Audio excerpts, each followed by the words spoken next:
चलो, एक्सरसाइज 2.1 का फर्स्ट और सेकंड क्वेश्चन मैं आप लोगों को पहले एक्सप्लेन की थी, है ना। अब आज इसका क्या करेंगे, थर्ड क्वेश्चन को देखेंगे। क्या बोल रहे हैं third question, verify the given statement by solving both sides. ठीक है, मतलब हम लोगों को क्या करना है, दोनों साइड को सॉल्व करके वेरीफाई करना है। सिंपल है। चलो, तो सबसे पहले क्या करेंगे, LHS। ठीक, LHS क्या है, जो लेफ़्ट साइड लिखा है। तो पहले -2⁴ मल्टीप्लाइड बाय -2⁴, ये है हम लोगों के LHS में। चलो, अब -2 की पावर क्या है, इवन नंबर है कि ऑड नंबर है ना। -2 का जो पावर है वो 4 है, और 4 कौन सा नंबर है, इवन नंबर है।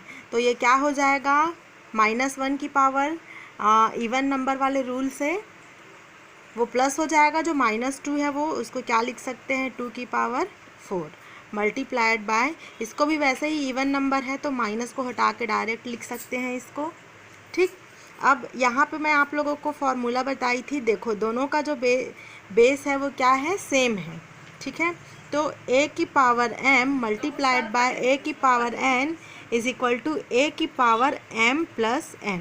मतलब अगर दोनों का जो बेस है वो सेम है तो पावर जो है वो क्या हो जाता है, प्लस हो जाता है।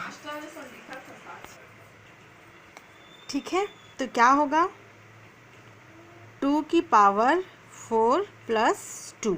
ठीक है, इस फॉर्मूले से तो 2 की पावर क्या हो जाएगा, 4 + 2 6। ठीक है, ये है आपका LHS। अब ऐसे ही क्या करेंगे, RHS को सॉल्व करेंगे। RHS क्या है आपका, -2⁸ डिवाइडेड बाय -2⁵ है।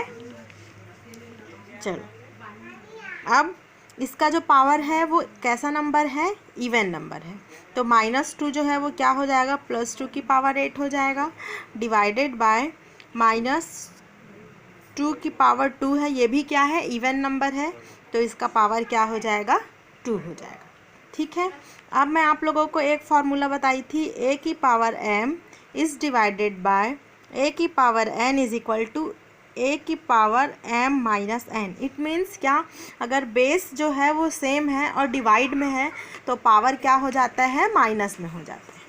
ठीक है, तो क्या हो जाएगा, 2⁸ माइनस 2, तो क्या आ जाएगा, 2⁶ आ रहा है।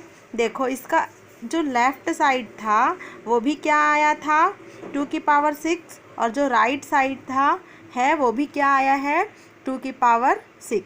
मतलब दोनों जो है, दोनों का जो सॉल्यूशन है वो क्या है, 2⁶ और 2⁶। मतलब ये दोनों का जो वैल्यू है, आंसर है वो क्या है, सेम है। ठीक है, चलो इसका भी देखेंगे। ठीक है, क्वेश्चन है -3⁴ मल्टीप्लाइड बाय -3⁻⁻6। ठीक है, इज इक्वल टू 1/3² का स्क्वायर। ठीक है, चलो तो इसका लेफ्ट साइड है -3⁴ इंटू -3⁶। क्वेश्चन वही है, वेरीफाई करना है। ठीक है, चलो तो ये क्या हो जाएगा, -3⁴ प्लस 3⁴ हो जाएगा। ठीक, और -3⁻⁻6, तो ये वाला जो -3 है वो बस प्लस होगा ना, पावर को प्लस नहीं करोगे आप लोग, तो क्या हो जाएगा, ये 3⁻⁻6, ये ऐसे ही रहेगा। ठीक है, अब यहाँ पे कौन सा फॉर्मूला लगेगा, a⁴m into a⁴n is equal to a⁴m plus n। ठीक,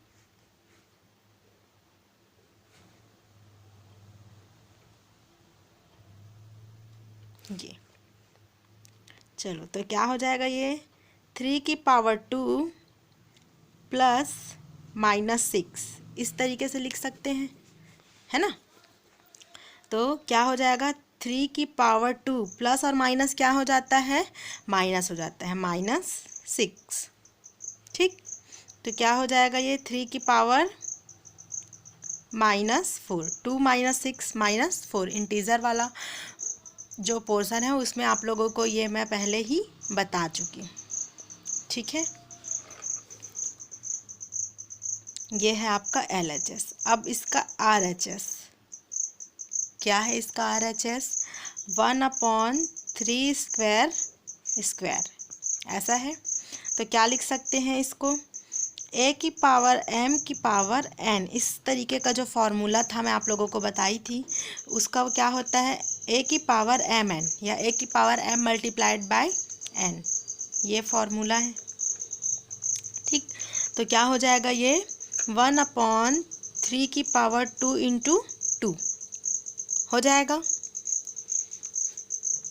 इज इक्वल टू 1/3 की पावर 4। ठीक, अब मैं आप लोगों को क्या बताई थी रूल? 1/a की पावर m ऐसा है तो क्या हो जाता है? a की पावर माइनस m बताई थी, क्या हो जाएगा ये? 3 की पावर माइनस 4। इसका जो LHS था उसको सॉल्व किए थे तो भी क्या आया था? 3 की पावर माइनस 4, और RHS को सॉल्व किए हैं तो भी क्या आया है? 3 की पावर माइनस 4, मतलब कि बोथ साइड्स आर इक्वल। तो ये वेरीफाई हो गया। इसका C देखते हैं। LHS क्या है? -7 की पावर 32 इज डिवाइडेड बाय -7 की पावर 32। ठीक, क्या करेंगे? ये 32 कैसा नंबर है? इवन नंबर है कि ऑड नंबर है? इवन नंबर है, तो ये 7 की पावर 32 इज डिवाइडेड बाय 7 की पावर 32 है। अब ये क्या हो जाएगा? a की power m is divided by a की power n is equal to a की पावर m माइनस n। दिख रहा है ऐसे ही फॉर्मूला इसके जैसे। तो क्या हो जाएगा ये? 7 की पावर 32 माइनस 32। तो क्या हो जाएगा? 32 माइनस 32 7 की पावर 0। और आप लोगों को मैं बताई थी ना कि कोई नंबर हो, कुछ भी हो, उसका पावर अगर 0 रहता है तो उसका वैल्यू क्या होता है? 1। लास्ट ईयर भी आप लोगों को मैं बताई थी। और आपका जो LHS है उसका सॉल्यूशन 1 आया है, और RHS में ऑलरेडी 1 दिया हुआ है। तो ये क्या हो गया? वेरीफाई हो गया, बोथ साइड्स आर इक्वल।